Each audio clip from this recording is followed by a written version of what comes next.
Solution à la question numéro 67 de la page 44 en physique de 5e secondaire. Avant tout, on retrouve sur le site patiosciences.com les cours de physique et de chimie de 5e secondaire, ainsi que les cours de sciences et sciences et technologies de 4e secondaire. Voyons la question. Elle porte sur les miroirs concaves. Alors, nous avons à trouver à quelle distance d'un miroir concave doit-on placer un objet pour obtenir une image réelle à une position correspondant à 3 fois la distance focale. Alors ici, il faudra faire un traitement algébrique. Nous n'avons pas de valeur numérique. Alors la pose du problème va être la suivante. Donc on nous demande à quelle distance d'un miroir concave doit-on placer un objet. Donc on veut savoir en fait le DO. C'est ce qu'on veut trouver. On veut obtenir une image qui est quand même sur un écran, une image réelle. Donc, ça veut dire que devant notre miroir concave, nous avons au-delà du foyer l'objet, puisque nous avons une image qui est réelle. Donc, on veut savoir la position de notre objet, donc l'objet va être placé à quel endroit.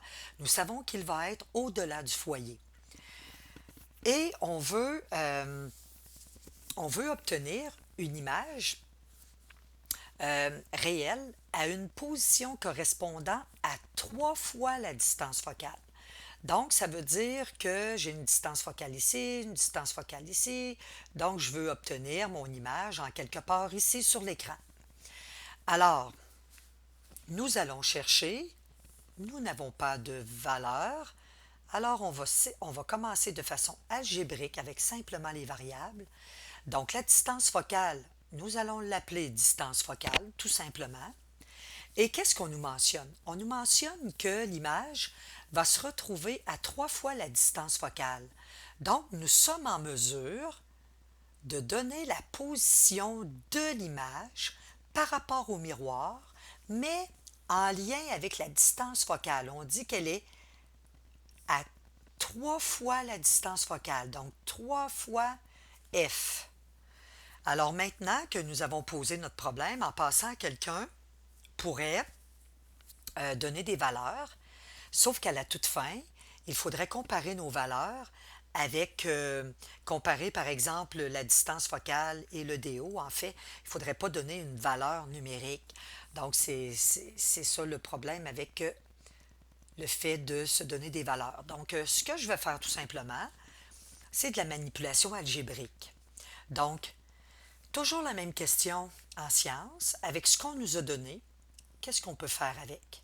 Alors, nous avons la formule 1 sur F qui est égale à 1 sur DO plus 1 sur DI. Alors ici, je vais isoler le terme qui contient la variable DO. Alors, ça va me donner 1 sur F moins 1 sur DI. Donc, j'ai fait moins 1 sur DI des deux côtés.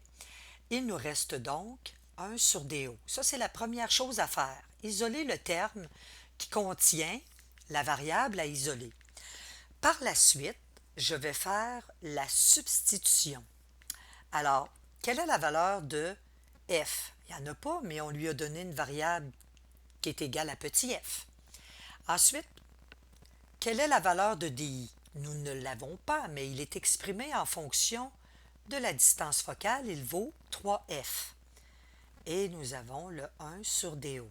Maintenant, vous allez dire, qu'est-ce qu'on fait avec la soustraction ici? Je ne peux pas faire de produit croisé. Je ne peux pas faire le produit des extrêmes est égal au produit des moyens pour me débarrasser des dénominateurs parce que j'ai deux fractions. À gauche, du égal, et j'ai une fraction à droite. Pour pouvoir faire le produit croisé ou bien le produit des extrêmes est égal au produit des moyens, il faut avoir une fraction à gauche, une fraction à droite du égal. Je n'ai pas ça. Alors ici, qu'est-ce que je vais faire? Je vais faire comme on fait en mathématiques. Si j'avais à soustraire à prendre une demi moins, par exemple, un sixième. Eh bien, je mettrai ma fraction sur 6. Et là, pour trouver les numérateurs, je ferai 6 divisé par 2, ce qui donne 3. Et 3 fois 1, 3. Donc, voyez-vous, une demi, c'est la même chose que 3 sur 6. Moins, mais celle-ci est déjà sur 6, donc moins 1. Alors, j'aurai donc 2 sur 6. Alors ici, c'est un peu la même chose. Je vais mettre ça sur 3f. C'est un multiple de f, 3f. Donc, comme ici, 6 est un multiple de 2.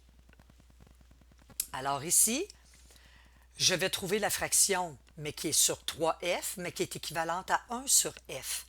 La question que je me pose, 3f divisé par f donne quoi? Donne 3. 3 fois 1, 3. Donc, voyez-vous, c'est la même fraction. Ensuite, j'ai le moins, et celle-ci est déjà sur 3f. Donc, 3f divisé par 3f, 1. 1 fois 1, 1. Et j'ai le 1 sur DO. Le numérateur, donc on peut simplifier, pas simplifier, mais rendre ça plus élégant. Donc, le numérateur 3 moins 1, ça donne 2. Et nous avons le dénominateur qui est 3 fois f. Et ensuite, 1 sur DO. Alors ici maintenant, nous avons une fraction du côté gauche du égal et une fraction du côté droit. Nous sommes en mesure de faire le produit des extrêmes qui est égal au produit des moyens. Donc 2 fois DO qui est égal à 1 fois 3F. Ça donne 3F. Et là, par la suite, nous voulons isoler le DO.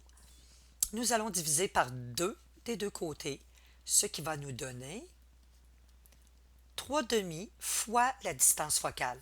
Autrement dit, la distance entre l'objet et le miroir sera égale à 1,5 fois la distance focale. Donc, ça termine la solution à cette question.